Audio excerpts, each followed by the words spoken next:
So, I'm going to talk about what I thought and overall about Fear the Walking Dead Season 2, Episode 12, Pillar of Salt. So, at the beginning, a family is running away from the Colonia. Then they end up getting captured by the people at the grocery store or whatever that is. The fact that they're running away, I was very untrusting of Alejandro before. So, now that people are actually running away, it kind of makes me trust him less. Then after that, we see Ophelia, who's been gone for forever. And we see her at a restaurant, and she starts having happy flashbacks about her fiance and how, thinking about the happy moments. Of course, then it's not happy because she's in an apocalypse. So I feel like we're either going to see William again and, alive and, she's going to meet up with him, or he's going to be dead and she's going to find him as an infected and have to kill him. I feel like he's going to come back, whether dead or alive. Then at the hotel, everything is happy, the power is up and running, everything's all good and dandy.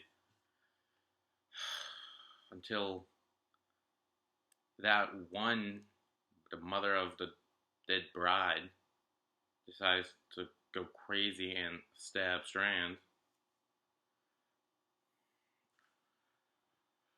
Which I was not happy about.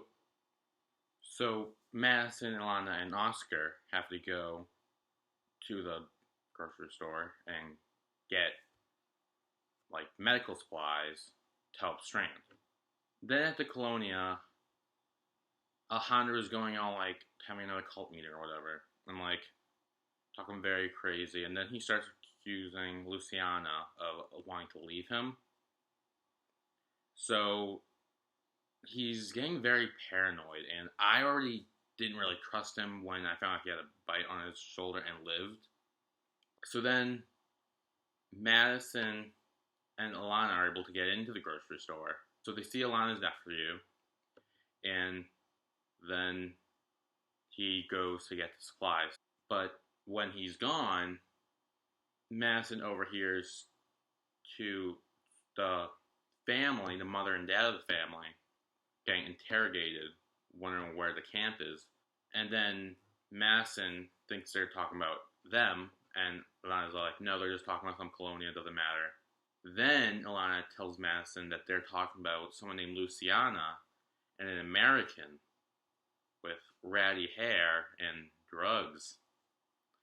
So Madison, without thinking, just bolts right in and demands to know who he is. Whether we know it's Nick, but it could have been some random guy. So she goes in without even thinking, which was not smart by me, but she does it anyway. So then eventually, Ilana's nephew comes back and gives them the supplies, and then they leave. And then we're back with Ophelia, who's in the car. She's holding a rosary bead, and then she starts having flashbacks of her mother, later that day after she got engaged. Well, not really. She didn't really say yes, but she didn't say no either. So she goes there and she talks to her mother, and she doesn't say, oh yeah, William and I are engaged, or oh yeah, William asked me to marry him, or anything like that. She starts asking her mother, why did you pick Dad? Why did you choose to marry him and all that? And then Griselda starts telling her how it was love. I do anything for him, just like I do anything for you, and how she knew. And Ophelia is starting to think about that, okay, is that how I feel about William? Is he someone who I want to be with? Back in reality, Ophelia drives, and I think she heads to the U.S., which the hotel is not in the U.S., and I don't know what else is there. So the fact that she's heading to the U.S. is not good, because there's no one else there. Unless she's heading to New Mexico in the U.S. to find William. Maybe she ended up saying no and William left without her, so she's going to try to find him. That's the only thing I can think of. Then at the end, Madison and Lana and Oscar get back, and Alicia's like, "What took you so long?" And they're like, "Oh yeah," and Lana's like, "Well, your mother almost fucked it up." And she's like, "What?" And then the lights turn on, so Alicia runs up and like, "Mom, what are you doing?" And she's like, "Nick could be here. Nick could see this." And Alicia's like, "No, shut it off. Other people will see it. Other people will come, not good people. The one that Madison wanted to keep out in the first place." And she's like, "No, but I need to find Nick." And then Alicia's like, "Why?" He left. And Madison's like, "Your child is all with your child." And Alicia's like, "Well, I'm your child too." And during that whole scene, I feel so bad for Alicia. Because, like, she never really gets her mother's love. I mean, like, of course, Madison loves her and all. But, like, when it comes to Nick, Madison's willing to, like, risk Strand's life, risk the medicine. Like, if they decided not to give her the medicine, Strand would have died.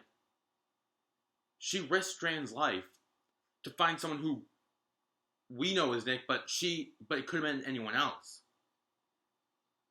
And it's just, like, I feel like Alicia tries so hard to want to be loved by her mother. When it comes to Nick, it looks like Madison always chooses Nick over Alicia. Throughout the whole series, that's what it's been. And I feel like Alicia deserves more. Because Nick's like 18. Nick's an adult. He can do what he wants. Nick chose to leave. If Nick, like, come back, knock on the door and says, "Hey, can I come back?"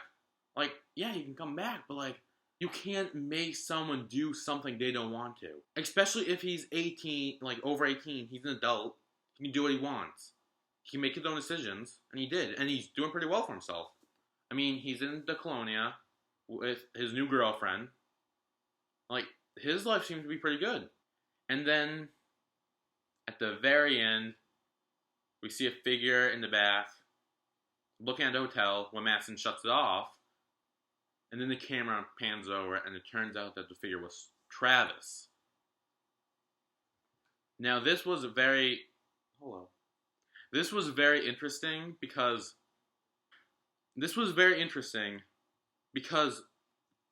we saw Travis, but we didn't see Chris. Which,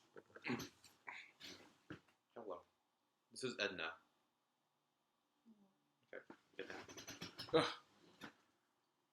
Which was very interesting because last we saw them, Chris shot a farmer and, like, was siding with guys they were with. I don't know their names.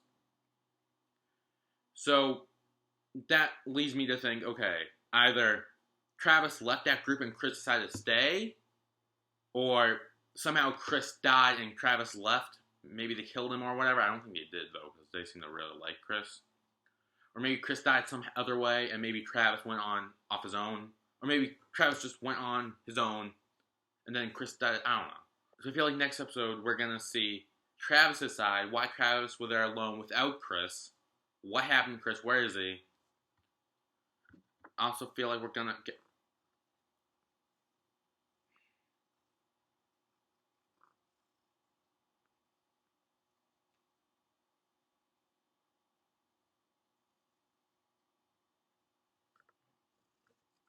Okay, yep. Edna. Okay. Ugh, get down. Blocking the camera. God damn it. Ugh. So we definitely feel like... Oh my god. So we definitely feel like next episode we're going to see Travis' side, why he was there alone, what happened to Chris, where is he, is he okay? I definitely feel like now that Madison thinks that Nick is out there, I feel like that's going to drive Madison to do some other stupid stuff. Because